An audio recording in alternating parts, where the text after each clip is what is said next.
All right, the Resolutions Committee has one resolution to ask you to affirm today. We received censure resolutions from Hill County and from Anderson County. They are, you have it in your packet, our final resolution. It's a censure of Byron Cook and applying penalties. On behalf of the Resolutions Committee, I ask that this resolution be affirmed.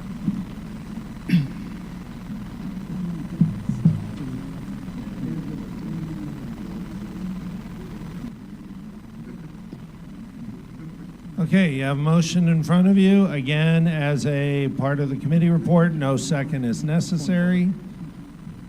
We will now take discussion on the motion. Sorry. Are we still under the modified MacGyver rule of 3 for, 3 against, and 60 seconds? Yes. We are. Excellent. Wanted to be sure, and wanted to be sure that wasn't just my conclusion. Okay, Mr. Robbins. SD4, point of order, Mr. Chairman. Certainly. I'm wondering if the resolution is actually in order, because Rule 44 talks about we can take basically all of our rules away from intra-party contests, but Mr. Cook has declared he's not running again, so there's no intra-party contest. Yeah. But he said he's not running, and it can only last until the next convention. Right. So after reviewing it, the penalty may not end up being relevant and therefore would have no weight. Okay. But that would not mean that it wouldn't be appropriate to be set to have weight should it be relevant. Okay. Mr. Chairman, Janet Jackson, proxy for SD22. I want to speak against this, and the information that I have is vitally important. In this, you have 2 counties that have passed these resolutions. There are 4 counties in his House district. One of the counties that you have reported that passed the resolution is Hill County. I have had communication today from the Hill County chairman, Mr. Will Orr, who has said that this did not come from him and did not formally come from the county chairman through the proper channels of the CEC. Therefore, you only have one proper resolution from one county out of 4 counties in his House district.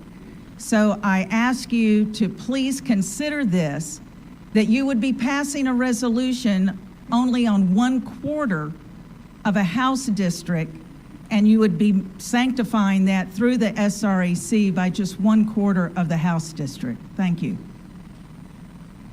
Point of information. If I may, Yes, sir. If I may just get a clarification on what was just said, did the CEC pass it of this county, or did they not? Okay. I can't speak to it because I have not witnessed it, but the parliamentarian has some relevant information. Thankful because of guest recording in Hill County, I was able to personally witness this live, that this motion did pass, and it did pass without objection. Thank you. That still means that only 2 counties out of 4 counties passed this in the House district. So you have half that did and half didn't. So I don't know how you can justify passing this with only half of the district passing the resolution. Okay, so that's 2 against. Any other 4? I'd like to speak on, Mr. Chairman, if that's appropriate. On, okay. Yeah. Terry Not Holcomb, covered by the SD3. MacGyver rule, but I'll give you a minute. Sure. Terry Holcomb, SD3. This is going to be something this body has to grapple with. There's no question about that. The grassroots has demanded this rule be in place. They are absolutely showing that they're willing to utilize it. And if it's done appropriately and at the measure that would call for such an act, this body needs to consider this extremely carefully. We cannot just ignore what the grassroots has called for. I know that this is a delicate situation. This is something that would, be extreme, that someone in the party has misbehaved at a level that demands a rebuke at the end of the day, both by one county, which is all it takes. It doesn't matter if it's 1 or 10. The rule allows one body to do this, and then this body needs to consider it carefully. So I would just ask that we just weigh this carefully. We understand that the grassroots is absolutely demanding some type of action for those that misbehave. Thank you. So that's 2 against, 1 on. Yes, sir. Only one person has spoken against. Twice for over a minute each, but okay, we'll call it 1. Yeah. Okay. Mike So 1 McCloskey, against. Senate District 5. I'm speaking against. I do want to point out, as Janet Jackson said, and I want to note, Nita Davidson and I represent Freestone counties, which is one of the 4 of his counties. I don't know who represents Navarro, Anderson, or Hill County. Those are the people who are relevant to this. All the rest, I'm sorry, are not. I do want to point out that after the chairman and the executive director went to Washington, D.C. to speak with our congressional delegation, I received calls from several of them, and they expressed concern to me that the number one thing that they said that would be a concern coming out of this body would be a censure resolution against any elected official, and we will have a serious problem if we want to continue to raise funds and have the budget that we approved today. We need to be concerned about that sort of thing, because I can tell you there's a lot of problem in a lot of our elected officials that we're asking to help us raise funds in the party, and we need to give that consideration as we think about this today. Okay. Thank you. Yes. Can I ask for a point of clarification? Sure. I just wanted to make sure that Mike just said that what your point was elected officials don't want resolutions against elected officials. Okay. Just wanted to- Yeah. Okay. So we got 2 against, 1 on. For 1 Jeremy Blosser, SD10. I would like to remind the body that we are not here to debate whether or not we should engage in applying censure with penalties to elected officials. That was the business of the state convention. They have debated that issue extensively for many years.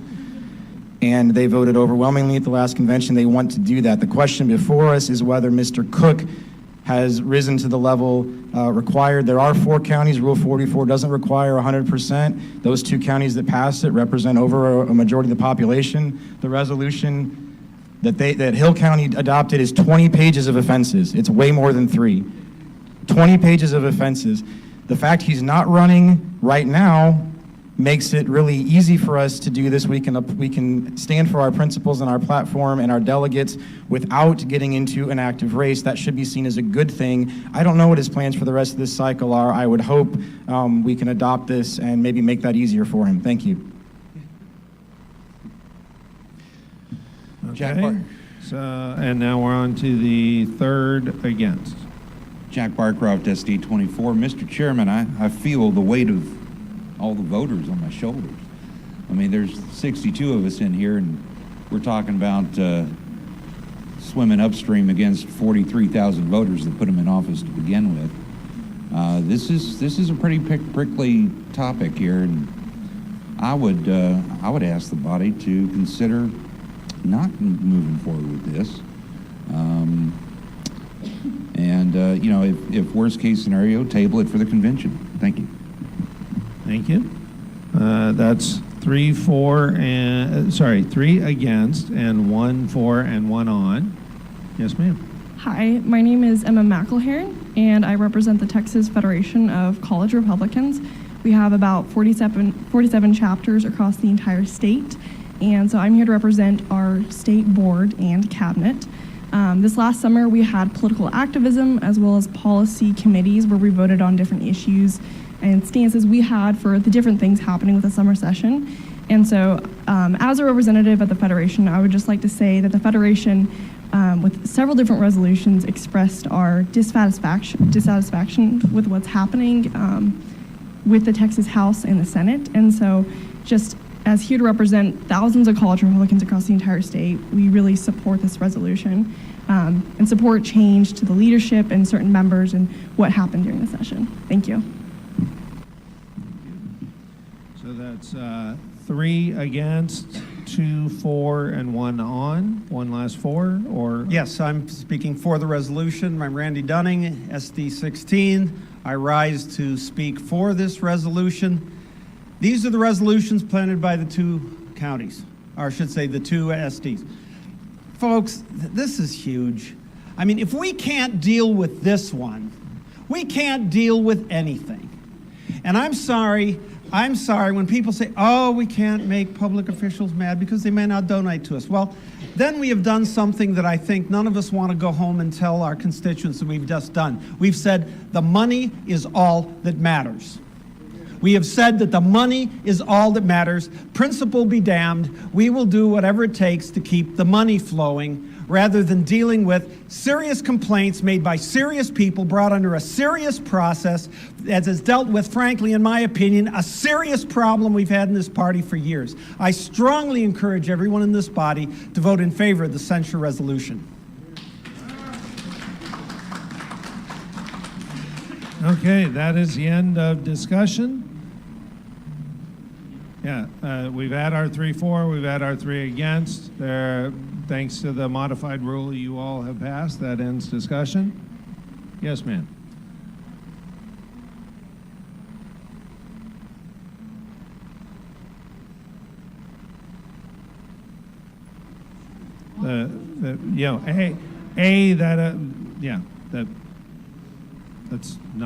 That's not actually listed in the requirements or. That's right. Okay, so we're going to take a roll call vote.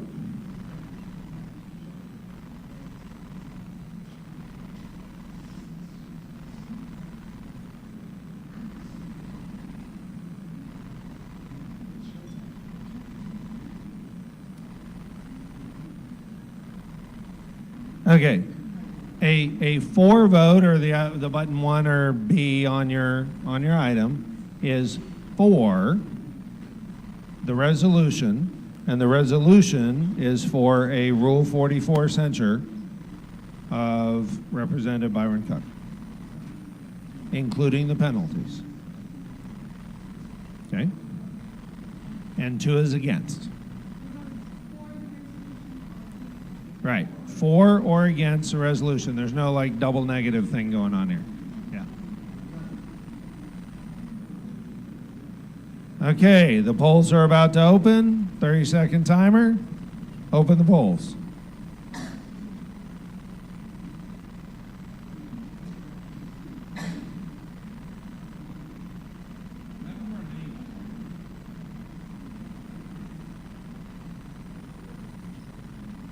Point of order. Something's up, the names are missing. Something's up, some of the names are not showing. If you could. Oh, sorry, what? Oh, yeah, none of the names are showing. Yes, we'll redo it. Staff will reset it.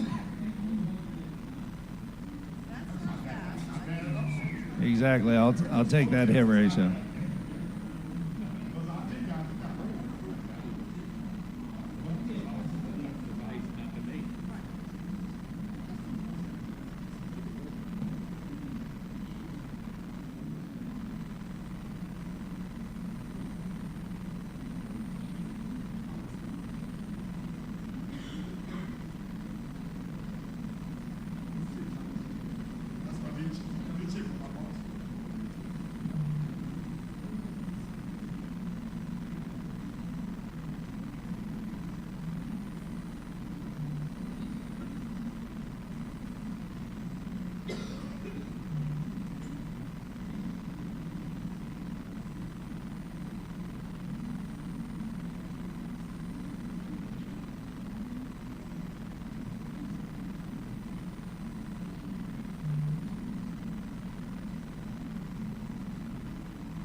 Parliamentary inquiry while we're rating. Yes. Just want to make sure the body's aware this is a hard 2/3 membership requirement vote. Correct. 43 is absolute 43 is required to pass. Correct. Yes. This is a hard 2/3 of the membership, not 2/3 of those voting, 2/3 of the membership.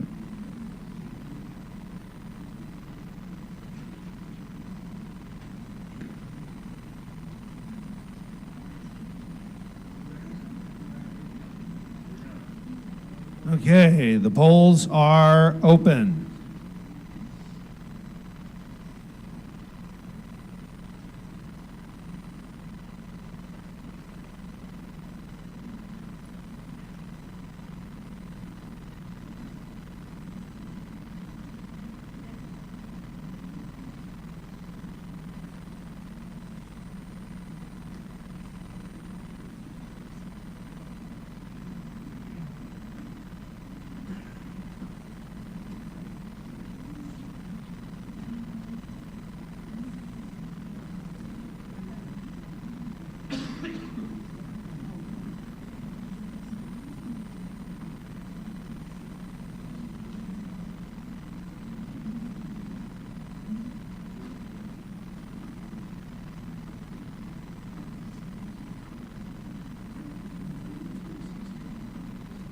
Okay, the motion failed to get the required 2/3 of the body, therefore the motion fails.